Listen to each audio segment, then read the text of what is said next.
Guys, जो कुआं सूखा उसमें से और पानी निकालने की कोशिश नहीं करनी चाहिए। ऐसा क्यों कहा जा रहा है? क्योंकि ऐसी गलती लोग स्टॉक मार्केट में करते हैं। बिना रिसर्च किए शेयर खरीद लेंगे किसी भी दाम पर, चाहे वो बहुत ज़्यादा ओवर वैल्यूड हो रखा हो, फिर भी खरीद लेंगे क्योंकि वो टॉक ऑफ द टाउन है।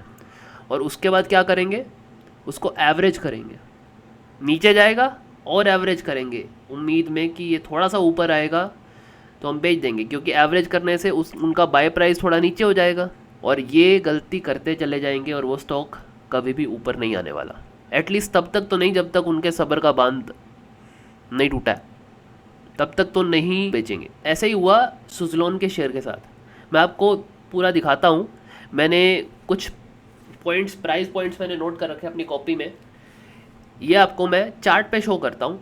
अभी आप ये देखो, ये सुजलॉन का चार्ट है और इसमें ये वाला पॉइंट जहाँ पर मार्केट एक रेंज बाउंड एरिया में थी और जैसे ही उसको ब्रेक किया 2007 में, ये बात है अक्टूबर 2007 की बात, जब मान लो किसी ने 280 के प्राइस पे स्टॉक को बाय किया और मान लो 1000 क्वांटिटी बाय की, 2,80,000 रुपये लगाए और 7 जनवरी 2008 को ये 422 के प्राइस तक चला गया।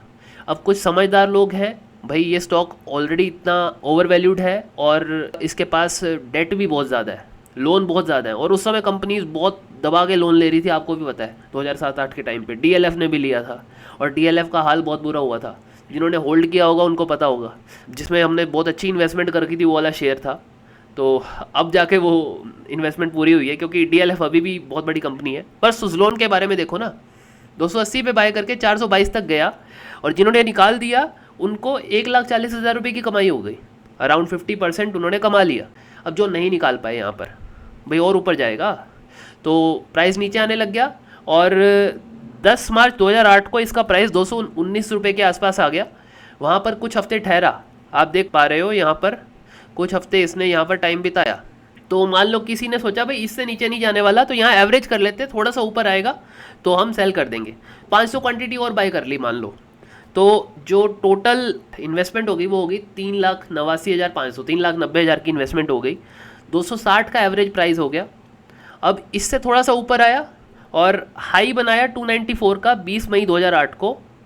1500 क्वांटिटी थी, अगर अभी भी निकल जाते तो भी 4,41,000 हो जाते और 51,500 का प्रॉफिट हो जाता। अराउंड 13% का प्रॉफिट है। और 13% क्यों है? क्योंकि अमाउंट बढ़ गया है। 3,90,000 की इन्वेस्टमेंट है तो इस वजह से 13% का प्रॉफिट है। अभी भी अच्छी बात है, कोई बात नहीं। एक साल में अगर 13% का रिटर्न मिल गया कोई बुरी बात नहीं है, ठीक है। एफडी के बराबर रिटर्न था उस समय, एफडीज भी अच्छा खासा रिटर्न देती थी। फिर जो यहाँ नहीं निकल पाया, ये प्राइस और नीचे गया और ये अराउंड बात है जुलाई की, जुलाई 2008 की। प्राइस था 180 के आसपास, क्योंकि यहाँ पर भी कई हफ्ते ठहरा है। यहाँ सोचा होगा भाई इससे नीचे नहीं जाता और अगर जाएगा भी थोड़ा सा ऊपर होके जाएगा, तो थोड़ा सा ऊपर आएगा तो हम बेच देंगे। अब बात पता है क्या होती है, जब ऊपर आता है ना तो आप सोचते हो हमारे बाई प्राइस से थोड़ा ऊपर चला जाए। तो अब 180 पे आपने 500 क्वांटिटी और ऐड कर ली, आपने नहीं करी पर जिसने एवरेज किया होगा उसने करी होगी, ठीक है ना। तो टोटल इन्वेस्टमेंट होगी 4,80,000 रुपये की। एवरेज प्राइस आ गया 240, ठीक। अब लोगों की प्रवृत्ति यही है कि जब बाय प्राइस से ऊपर आएगा ना तब बेच देंगे। अभी थोड़ा सा बचा है तो इसने टॉप बनाया 233 के ऊपर, 240 तक नहीं गया। अब जो थोड़ा समझदार मनुष्य था वो मान लो यहाँ निकल गया, 7 रुपये का लॉस था, यानी 14,000 रुपये टोटल लॉस था। अराउंड 3% था टोटल कैपिटल का, लेकिन निकल गया, समझदारी करी। जो नहीं निकला उसके बाद ऐसी फॉल आई है, 31 अक्टूबर तक जाके रुका है, ठीक है। और प्राइस आ गया 36 रुपये 70 पैसा, मतलब 4,06,000 रुपये जा चुके थे, ठीक। सिर्फ 74,000 रुपये बचे थे और अभी भी नहीं निकला, फिर आएगा वापस। अब यहाँ भी किसी ने एवरेज किया होगा और प्राइस वापस होके गया 127 रुपये पे, ठीक है, लगभग। तो थोड़ा बहुत जो यहाँ बेच गया होगा वो भी बच गया होगा, कुछ अमाउंट वापस आ गया होगा। पर जिसने नहीं बेचा तो उसके बाद तो भैया रेल लग गई। उसके बाद प्राइस नीचे आया है और कोविड में इसने अराउंड 1 रुपये समथिंग का लो बनाया है। अब यहाँ पर क्या हुआ, कोविड के बाद से इस कंपनी की थोड़ी सी हालत सुधरी। इन्होंने अपने डेट चुकाने शुरू किए, इनके कई हज़ार करोड़ के डेट थे। अब जो लोग थोड़े से अक्लमंद होते हैं ना, वो रिसर्च करते हैं, देखते हैं ऐसी कंपनीज को कौन सी अपनी परफॉर्मेंस को इम्प्रूव करने की कोशिश कर रही है और उसमें थोड़ा सा चांस बन सकता है। तो सुजलोन उस समय पे ऐसा था, पर अब नहीं है। अब आप देखो ना, अब इसका प्राइस ऑलरेडी 46 आ चुका है और इसकी जो आप चेक करोगे मार्केट कैप है वो इस समय 62,000 करोड़ रुपए की चल रही है। 62,000 करोड़ मार्केट कैपिटल, मतलब कि अच्छी अच्छी कंपनीज के बराबर इसकी मार्केट कैपिटल चल रही है। और क्या इसकी कैपिटल एम्प्लॉयड इतनी तगड़ी है? नहीं है। 3,000 करोड़ रुपए की कैपिटल एम्प्लॉयड है सिर्फ, ठीक है। और आप ये देख लो कि इनके प्रॉफिट्स कितने हैं। प्रॉफिट्स जो आ रहे हैं इनके, नेट प्रॉफिट में आप चेक करो 600 करोड़ 3,000 करोड़ अभी आए हैं, पर क्या ये कैश की फॉर्म में इनको मिले हैं वापस? कैश फ्लोज इनके चेक करो, इनके कैश फ्लोज लगभग ज़ीरो के आसपास हैं।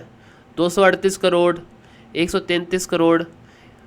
यार इनके लोन्स ही इतने थे, इन्होंने अब चुका दिया, अब इनके पास पैसा आएगा, पर उस पैसे के हिसाब से भी मान लो आप अभी 62,000 करोड़ की मार्केट कैप पे इसको शेयर को अब खरीदते हो तो वही हिसाब हो जाएगा 280 वाला। उस समय डेट था, इस समय डेट नहीं है, पर this is quite high price. P ratio आप इसकी चेक करो, अभी भी इसकी पी रेशो 87 चल रही है। एक टाइम पे इसकी पी रेशो जनवरी में 154 थी, वहाँ से ये थोड़ा नीचे है। इसकी अर्निंग बढ़ गई होगी ना, तो आप अगर 62,000 करोड़ की मार्केट कैप पे लगा रहे हो और मान लो हर साल ये 3,000 करोड़ कमा भी रहा है, तो भी इसको 20 साल लगेंगे आपकी वो कमाई वापस देने के लिए, ठीक है ना। इस तरीके से मान के चलो तो कोई समझदारी वाली बात नहीं होगी। ये स्टॉक अभी तो मैं कहूँगा परचेज नहीं करना चाहिए, बाकी आपकी मर्जी है, मैं कोई रिकमेंडेशन नहीं दे रहा हूँ। आप कहीं आपकी अपॉर्चुनिटी मिस हो जाए मेरी वजह से, आपको देखना है। पर ये ऑलरेडी जा चुका है। क्योंकि जब कोई स्टॉक न्यूज़ में होता है ना, तो वो ऑलरेडी इतना बढ़ चुका होता है, ओवरवैल्यूड हो चुका होता है, हमारे बाय करने का पोटेंशियल बचता नहीं है उसमें। इंडस्ट्री की अगर आप पीई देखोगे ना इस समय, इस पर्टिकुलर इंडस्ट्री की सुजलोन वाली, तो 52 की इंडस्ट्री की पीई की एवरेज चल रही है, मीडियन पीई चल रही है, और इस समय स्टॉक की पीई ऑलरेडी 87 है। इन्होंने डेट टू इक्विटी 0 कर दिया, ठीक है, पर बुक वैल्यू इनके शेयर की 3 रुपये है और 46 रुपये का शेयर ऑलरेडी चल रहा है। तो आप सोचो कितना ज़्यादा बुक वैल्यू से ओवर वैल्यूड चल रहा है। उस समय भी कुछ ऐसा ही हालात होंगे, आप लोगों ने न्यूज़ में देखा होगा। सुजलोन कंपनी बहुत तगड़ी चल रही है, आसपास भी सुजलोन के सारे इन्वर्टर्स वगैरह सब कुछ मिल रहे होंगे, दिख रहे होंगे आपको। तो जिन्होंने लिया होगा उन्होंने इस वजह ये सोच के लिया होगा भी ये कंपनी तो बहुत ग्रोइंग है, पर रिसर्च नहीं करी होगी भी कंपनी ने कितने लोन ले रखे हैं, क्योंकि वो टाइम ही ऐसा था 2007-8 में ना, हर कंपनी लोन लेके एम्बिशियस हो रखी थी। डीएलएफ भी था। डीएलएफ का अगर आप चेक करोगे ना, आप डीएलएफ की बैलेंस शीट चेक करो, ये 2013 तक का दिखा रहा है, पर 2013 में भी आप चेक करोगे 24,000 करोड़ के लोन, 22,000, फिर इन्होंने धीरे धीरे कम किया, अभी 4,000 करोड़ के लोन पे बैठे और इनके पास अराउंड 38,000 कैपिटल है अभी। तो इस वजह से इनको कोई नहीं छेड़ सकता, ये बहुत बड़ी कंपनीज हैं और ये बहुत प्रीमियम क्लाइंट्स के साथ डील कर रही हैं, तो इनका कोई दिक्कत नहीं है। सुजलोन जैसी कंपनी जिन पे 3,000 करोड़ कैपिटल है और वो इतने तगड़े लोन लेके बैठी थी, बात नहीं बनती ना। आप उनके लोन देखो ना, बैलेंस शीट में आओ, बोरोइंग्स 15,000 करोड़ 17,000 करोड़। 2016 से इन्होंने अपने लोन्स शायद से कम करने स्टार्ट किए, नहीं 2016 भी क्या, 2020 के बाद से इन्होंने अपने लोन सारे के सारे करने ख़त्म किए हैं और इनके पास कैश रिजर्व नेगेटिव थे, फिर भी इन्होंने कमाया किसी तरीके से और अपने जेब से पैसा लगाया, और अब इस सिचुएशन में है कंपनी सुजलोन कि भाई इनके पास डेट नहीं है, ग्रो करना है। पर आप अगर यहाँ लेते हो तो वो ग्रोथ नहीं मिलने वाली आपको प्राइस में।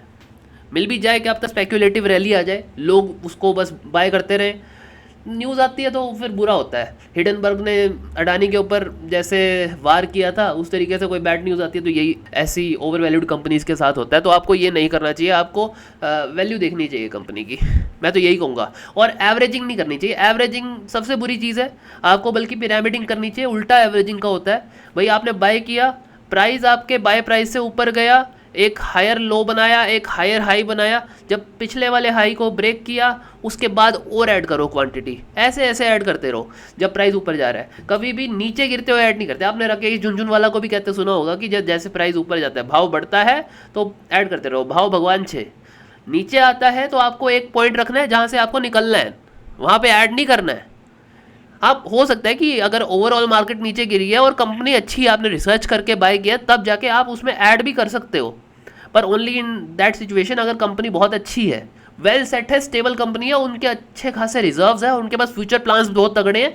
इस समय मार्केट कोविड जैसा कोई सिचुएशन हो गया या फिर कोई वॉर हो गई, अटैक हो गया, जैसे अभी यूक्रेन वॉर हुआ था या मतलब ईरान का हुआ था ये इसराइल के साथ, इस तरीके से अगर ये सिचुएशन है तो उसमें आप बाय करो बेझिझक, पर आपको तब भी वैल्यू देखनी। आप अगर महंगे पे बाय कर लोगे तो आपको वो मार्जिन कहाँ से मिलेगा कि भाई 2 साल में जो कंपनी की कमाई होगी वो आप लोगे कैसे, जब वो प्राइस आगे जाएगा ही नहीं। आपने ऑलरेडी हाई प्राइस पे ले लिया है, आपको लो प्राइस पे लेना पड़ेगा, तब जाके तो आपको वो 2 साल की 3 साल की अगले कमाई मिलेगी ना।